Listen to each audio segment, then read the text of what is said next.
আসসালামু আলাইকুম সুপ্রিয় দর্শক। আজ যে বিষয়টি নিয়ে কথা বলবো সেটা দেশের রাজনীতিতে নতুন এক ধরনের সংকেত। আমরা সবাই একটা নতুন ধারার রাজনীতি চাই।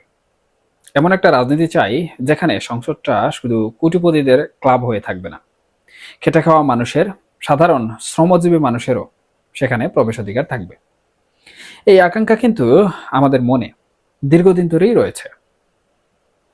কিন্তু যখন আমরা ন্যাশনাল সিটিজেন পার্টি বা এনসিপি এর মতো দলগুলোর দিকে তাকাই, যারা শুরুতে কিংস পার্টির তকমা পেয়েছিল, তাদের সাম্প্রতিক কর্মকাণ্ড দেখলে মনে হয় নতুন দিনের আশার বীজও যেন পুরনো কায়দাতেই বিষিয়ে যাচ্ছে।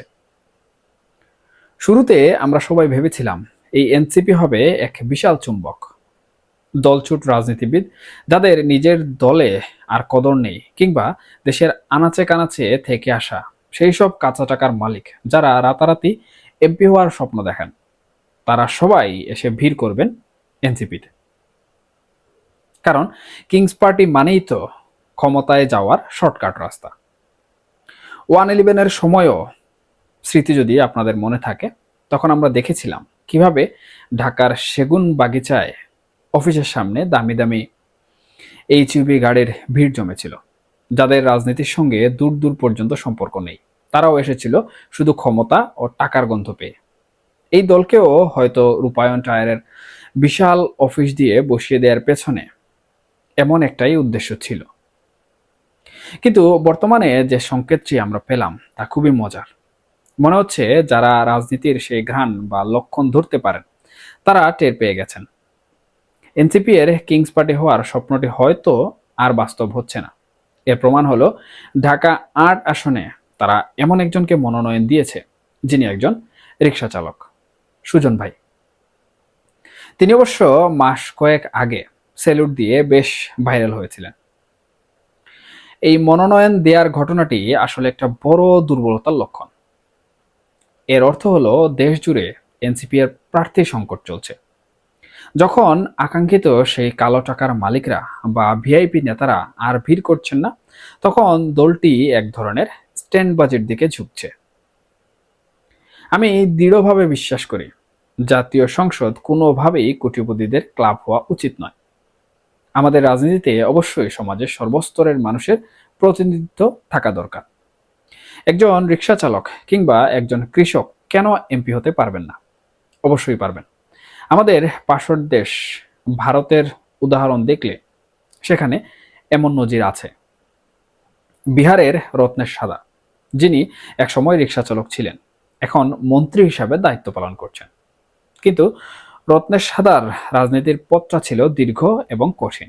তিনি ১৯৮৭ সালে রাজনীতি শুরু করেন, লেখাপড়া শেষ করেন, ধীরে ধীরে রাজনৈতিক গ্রোমিং অর্জন করেন এবং দীর্ঘ ২৩ বছর পর ২০১০ সালের নির্বাচনে জয়ী হন। এটা হলো আসল রাজনৈতিক অর্জন। কিন্তু রিকশাচালক সুজনকে এই মুহূর্তে মনোনয়ন দেয়া এবং তার প্রস্তুতি, এই দুটি বিষয়ের মধ্যে একটা আকাশ পাতাল পার্থক্য রয়েছে। সুজন ভাই যদি রাজনীতিতে আসতে চান, তাতে আমাদের পূর্ণ সমর্থন আছে। কিন্তু তার দরকার ছিল একটা সঠিক রাজনৈতিক প্রশিক্ষণের, একটা গ্রুমিং এর। তাকে প্রথমে দলীয় কাঠামোর সঙ্গে কাজ করতে হতো, জনগণের সঙ্গে জনসম্পৃক্ততা বাড়াতে হতো। কিন্তু আমরা কি দেখলাম? তাকে সরাসরি এনে এমপির নমিনেশন দেওয়া হলো। আর নমিনেশন পাওয়ার পরপরই তার আচরণে এলো এক বড় ধরনের পরিবর্তন। প্রথমেই তিনি শুরু করলেন সেই পুরনো বিদ্বেষের রাজনীতি। তিনি খালেদা জিয়াকে আক্রমণ করলেন, এতিমের টাকা মেরে খাওয়ার অভিযোগ তুললেন। শুধু তাই নয়, আমাদের দেশের শিল্পী সাহিত্যিকদের নিয়ে কটাক্ষ করে বললেন, নর্তকীরা যদি সংসদে যেতে পারে তাহলে কেন রিকশা চালক নয়? এই যে পুরনো হানাহানির রাজনীতির সঙ্গে তিনি মুহূর্তের মধ্যে মিশে গেলেন, এটা কি কোনো নতুন ধারার রাজনীতি? নমিনেশন পাওয়ার পর তার হাঁটা চলার ধরনেও এক ধরনের ভাবভঙ্গি দেখা যাচ্ছে। তিনি যেন ইতিমধ্যেই এমপি হয়ে গেছেন এমন ভাবখানা। আর এরপর নেট জগতে ছড়ানো একটু ছবি যেন পুরোপুরি বিষয়টাকে আরো হাস্যকর করে তুলল। সেখানে দেখা গেল তিনি হার্ড ড্রিঙ্কস নিয়ে এক ধরনের সেলিব্রেশন করছেন। দেশীয় কেরি কোম্পানির পানীয়ের সেই ছবি দেখে অনেকে টিপ্পনিও কেটেছেন। এনসিপিকে এখন ন্যাশনাল কেরু পার্টি বলা যেতে পারে। এই ঘটনাগুলো আমাদের চোখে আঙ্গুল দিয়ে দেখিয়ে দেয় এই মনোনয়ন কোনো আদর্শের ভিত্তিতে নয়, বরং সস্তা প্রচার পাওয়ার জন্যই করা হয়েছে। এই স্ট্যান্ডবাজিটা দেশের দীর্ঘমেয়াদী রাজনীতির জন্য খুব বেশি ক্ষতিকর। জাতীয় সংসদ কোনো ছেলে খেলার জায়গা নয়। হ্যাঁ, আমরা গত 15 বছরে সংসদে এমন অনেক সদস্যকে দেখেছি যারা অযোগ্য ছিলেন। এমন নারী সংসদ সদস্যও ছিলেন যাদের একমাত্র যোগ্যতা ছিল তারা কোনো ইয়াবা ব্যবসায়ীর স্ত্রী। আমরা তাদের বক্তৃতা শুনেছি কিভাবে মাননীয় স্পিকারকে উদ্দেশ্য করে ভুলভাল কথা বলছিলেন। আমরা নিশ্চিতভাবে সেই ধরনের এমপি আর চাই না। তাই যদি না চাই, তবে আমাদেরকেই সজাগ থাকতে হবে। সংসদকে তার মর্যাদা ফিরিয়ে দিতে হবে। এনসিপি যেহেতু এখন আর কিংস পার্টি হিসেবে দাঁড়াতে পারছে না, তাদের উচিত ছিল একটা দীর্ঘমেয়াদী পরিকল্পনা হাতে নেওয়া। তারা যদি নতুন মুখ আনতে চাইতেন, তবে শ্রমজীবী মানুষের মধ্য থেকে এমন নেতাকে বাঁচতে পারতেন যিনি বছরের পর বছর ধরে শ্রমিকের জন্য লড়েছেন, যিনি বারবার জেলে গিয়েছেন, যিনি উনার জীবনের ঝুঁকি নিয়েছেন। কিংবা তারা বিশ্ববিদ্যালয়ের ডিবেটিং ক্লাব থেকে, সামাজিক সাংস্কৃতিক সংগঠন থেকে একেবারে তরুণ ফ্রেশ মুখদের ব্যাপক হারে নমিনেশন দিতে পারতেন। এই তরুণরা হয়তো প্রথমবার মাত্র কয়েকশো ভোট পাবেন, কিন্তু তারা জনসম্মুখে পরিচিত হবেন। রাজনীতি একদিনের বিষয় নয়, এটা একটা দীর্ঘ তপস্যার ফল।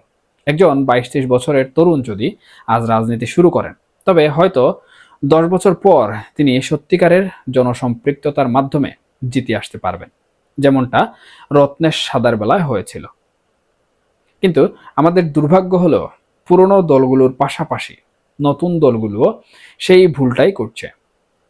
কবি আফসোস করে বলেছিলেন, এমন মানব জমিন রইল পতিত, আবাদ করলে ফল তো শোনা। বাংলাদেশের মানুষের মনে সব সময় একটা ভালো রাজনীতির আকাঙ্ক্ষা ছিল, একটা নতুন দিনের স্বপ্ন ছিল। কিন্তু আমাদের দুর্ভাগ্য হলো, যা দিন দিন ভালো আসে তার চেয়ে খারাপ দিন আমাদের জন্য অপেক্ষা করে। এই খারাপের শেষ উদাহরণ হলেন রিকশা চালক সুজন নিজেই, যিনি কিছুদিন আগে আন্দোলনে যোগ দিয়েছিলেন। তিনি পরবর্তীতে এসে ভুল স্বীকার করলেন। একটি ভিডিও ক্লিপে তাকে বলতে শোনা গেল তিনি আন্দোলনে গিয়ে ভুল করেছেন, নিজের পেটে নিজেই কুড়াল মেরেছেন। এ কথাগুলো একজন প্রার্থীর মুখ থেকে শোনা এর চেয়ে বড় ট্র্যাজেডি আর কি হতে পারে। এর মাধ্যমে প্রমাণিত হয় রাজনৈতিক আদর্শ, জনসম্পৃক্ততা বা সদিচ্ছা এগুলোর কোনো স্থান নেই। আছে শুধু স্ট্যান্ডবাজি এবং হতাশাজনক পরিস্থিতি। আমরা চাই এই দেশের রাজনীতিতে সত্যিকারের গুণগত পরিবর্তন আসুক, কিন্তু এই ধরনের কর্মকাণ্ড দেখলে মনে হয় সেই শুভ ফল বয়ে আনার জন্য আরো অনেক দীর্ঘ পথ পাড়ি দিতে হবে। আমি আপনি সবাই মিলিয়ে এই পরিস্থিতি নিয়ে আলাপ চালিয়ে যাই। হয়তো আলোচনার মধ্য দিয়েই একসময় সঠিক দিশা খুঁজে পাওয়া যাবে। দেখা যাক পরবর্তীতে আসলে এনসিপি নতুন কোন নাটক মঞ্চস্থ করে।